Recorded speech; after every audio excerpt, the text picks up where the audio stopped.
Assalamualaikum warahmatullahi wabarakatuh. Waalaikumsalam warahmatullahi Oh, wabarakatuh. itu. Kami dari kelompok 14, hari ini kami akan mempresentasikan hasil kerja kami mengenai kepemimpinan, komunikasi, dan pengambilan keputusan yang beranggota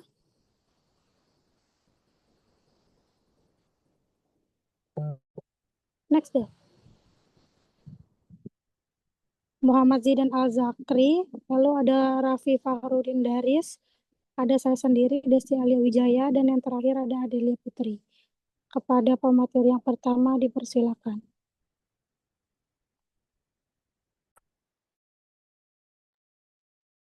Baik, di sini ada pengertian kepemimpinan. Pengantar kepemimpinan dalam MIC dan hospitality. Ada definisi kepemimpinan, yaitu proses mempengaruhi dan memotivasi individu atau kelompok untuk mencapai tujuan bersama. Dan pentingnya kepemimpinan dalam MIC dan hospitality. Memastikan keberhasilan acara, meningkatkan pengalaman pelanggan, dan membangun tim yang solid. Selanjutnya, ada gaya kepemimpinan dalam MIC dan hospitality. Yang pertama, kepemimpinan transformasional, menginspirasi dan memotivasi tim untuk mencapai tujuan yang lebih tinggi. Dan kepemimpinan servant, memprioritaskan kebutuhan tim dan pelanggan, menciptakan lingkungan kerja yang mendukung. Dan kepemimpinan situasional, yaitu menyesuaikan gaya kepemimpinan berdasarkan situasi dan kebutuhan tim. Dan di sini ada peran kepemimpinan dalam industri. Yang pertama ada mengatur dan memimpin tim event atau hotel. Yang kedua ada menjadi teladan dan dalam pelayanan. Yang ketiga ada menangani konflik atau keluhan. Yang keempat ada memberikan arahan yang jelas kepada tim kerja.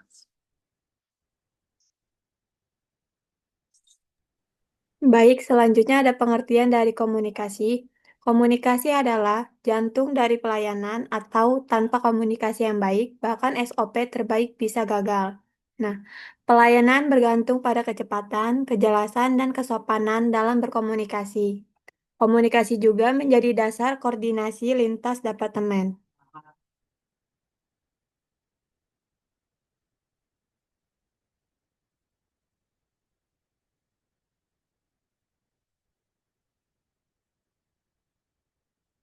Jenis-jenis komunikasi.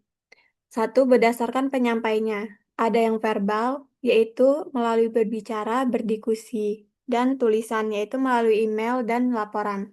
Ada juga nonverbal, yaitu dengan ekspresi wajah, gestur, dan bahasa tubuh. Yang kedua ada berdasarkan bentuknya.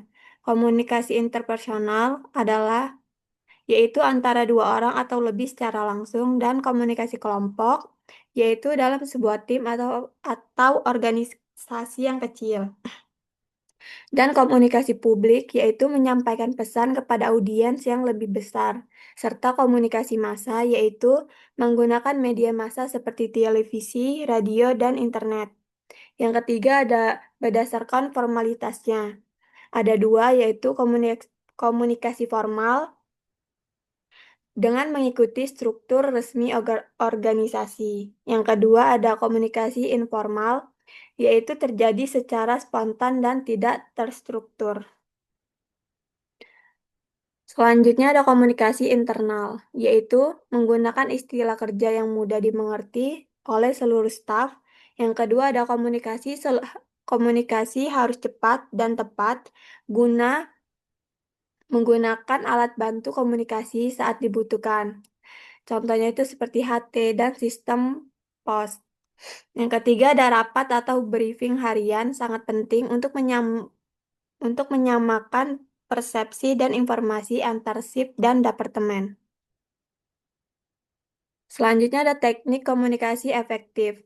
Yang pertama ada active listening, yaitu fokus mendengarkan, bukan hanya sekedar menunggu giliran bicara. Yang kedua ada feedback, yaitu menyampaikan umpan balik dengan cara yang membangun. Yang kedua ada clarification. Jika pesan tidak jelas, minta kejelasan ulang atau jangan asal bertindak. Yang ke yang keempat ada cultural awareness, yaitu tamu dari budaya berbeda punya ekspektasi komunikasi yang berbeda juga.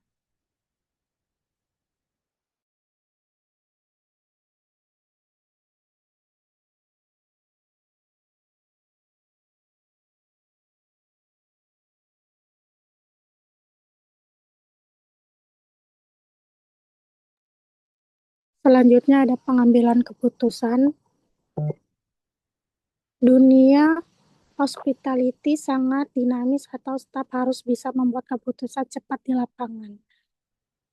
Lalu keputusan tidak bisa ditunda, terutama saat berhadapan langsung dengan tamu. Keputusan yang baik harus tetap mengacu pada SOP, namun mempertimbangkan situasi dan kondisi nyata.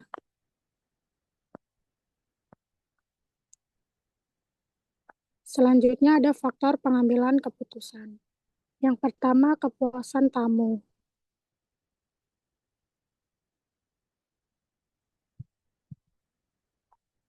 Inti dari semua keputusan dalam industri layanan, setiap keputusan yang diambil harus mengutamakan pengalaman dan kenyamanan tamu. Misalnya, jika ada keluhan tamu, keputusan yang diambil harus berfokus pada penyelesaian masalah secepat mungkin dan memuaskan tamu. Bahkan jika itu berarti sedikit penyimpangan dari SOP. Lalu yang kedua ada SOP atau standar operasional prosedur. SOP berfungsi sebagai panduan dasar agar keputusan tetap sesuai aturan dan standar yang telah ditetapkan. Meskipun kepuasan tamu adalah prioritas, SOP membantu memastikan konsistensi layanan dan meminimalkan risiko kesalahan. Keputusan yang diambil harus sejalan dengan SOP, kecuali dalam situasi luar biasa yang benar-benar memerlukan diskresi untuk memenuhi kepuasan tamu. Yang ketiga ada ketersediaan sumber daya. Sebelum mengambil keputusan, penting untuk mempertimbangkan staf, stok, dan fasilitas yang ada. Misalnya, jika kita ingin menawarkan promosi khusus, kita perlu memastikan ada cukup staf untuk melayani peningkatan permintaan atau stok produk yang memadai. Keputusan yang tidak mempertimbangkan ketersediaan sumber daya dapat menyebabkan kekecewaan tamu dan operasional yang terhambat. Lalu ada risiko dan tanggung jawab. Setiap keputusan memiliki konsekuensi. Penting untuk mengevaluasi dampak jangka pendek dan panjang dari keputusan tersebut. Pertimbangkan risiko finansial, reputasi, dan kepuasan tamu. Misalnya, memutuskan untuk tidak memenuhi permintaan khusus tamu mungkin mengurangi biaya jangka pendek, tetapi dapat merusak reputasi jangka panjang. Lalu ada pengalaman dan intuisi. Pengalaman membantu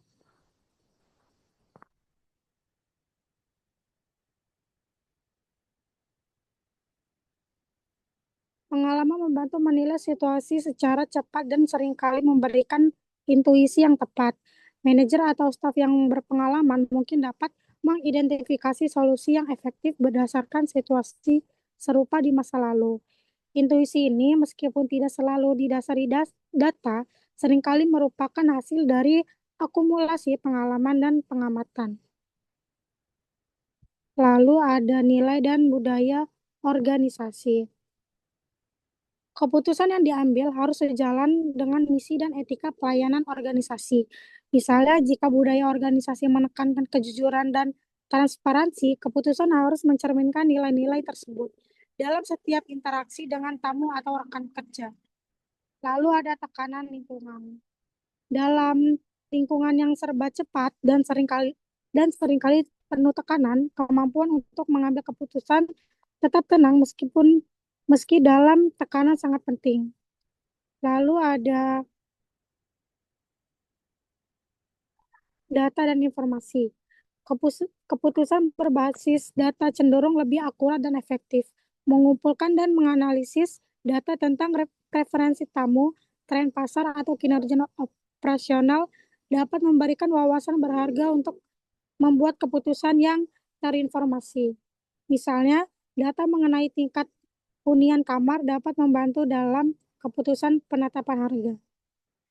Lalu yang terakhir, ada keterlibatan tim, terutama untuk keputusan jangka panjang atau yang berdampak luas, melibatkan staf dapat menghasilkan solusi yang lebih komprehensif dan mendapatkan dukungan yang lebih luas.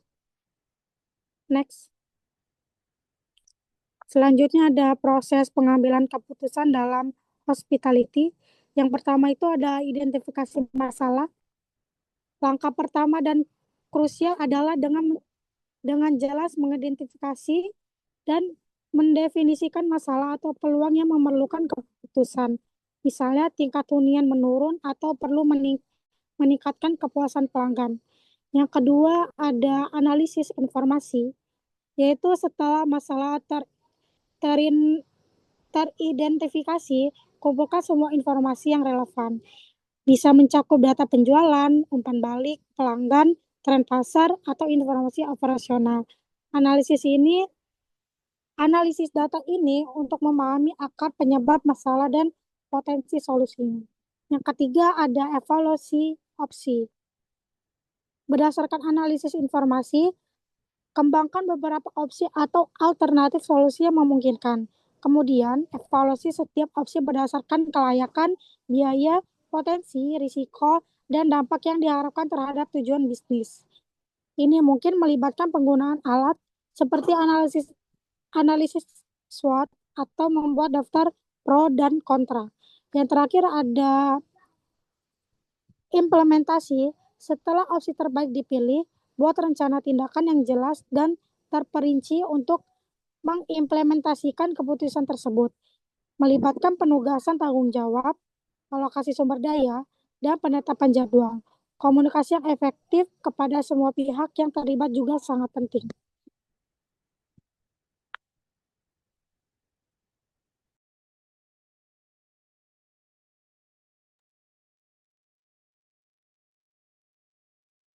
Baik, selanjutnya ada study case.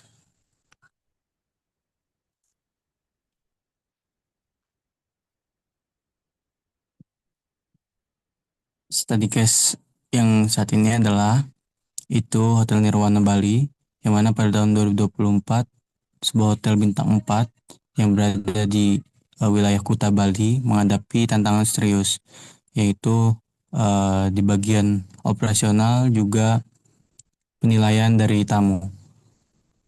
Meskipun hotel ini memiliki potensi besar karena lokasinya strategis, unggul, serta fasilitas yang lengkap, tingkat kepuasan tamu justru menurun secara signifikan dalam beberapa bulan terakhir. Penurunan ini tercermin dari banyaknya ulasan negatif tamu di platform digital seperti Google, Traveloka, dan lain sebagainya, serta meningkatnya keluhan yang masuk melalui survei internal hotel. Permasalahan yang mencolok adalah lambatnya pelayanan di restoran hotel. Banyak tamu mengeluhkan waktu tunggu makanan yang terlalu lama serta ketidakkonsistenan dalam penyajian dan rasa. Di sisi lain, kebersihan kamar juga menjadi sorotan. Beberapa tamu mendapati kamar belum dibersihkan saat check-in, atau mungkin terlambat. Perlengkapan mandi tidak lengkap dan kamar mandi yang kurang terawat. Selain itu, interaksi antara staf dan tamu dinilai kurang profesional. Beberapa staf dinilai tidak ramah, terburu-buru dalam melayani, dan tidak mampu menangani keluhan dengan baik. Permasalahan internal lainnya adalah komunikasi antar departemen yang tidak efektif. Kurangnya koordinasi antara front office, housekeeping, dan food and beverage menyebabkan banyak miskomunikasi, yang akhirnya berdampak pada lambatnya respon terhadap kebutuhan tamu. Informasi penting seringkali tidak diteruskan secara tepat waktu, menyebabkan tamu merasa diabaikan.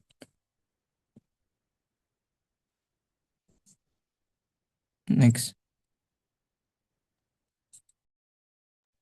Selanjutnya saya kembalikan ke moderator. Sekian presentasi dari kelompok 14. Terima kasih. Wassalamualaikum warahmatullahi wabarakatuh. Waalaikumsalam. Waalaikumsalam warahmatullahi wabarakatuh.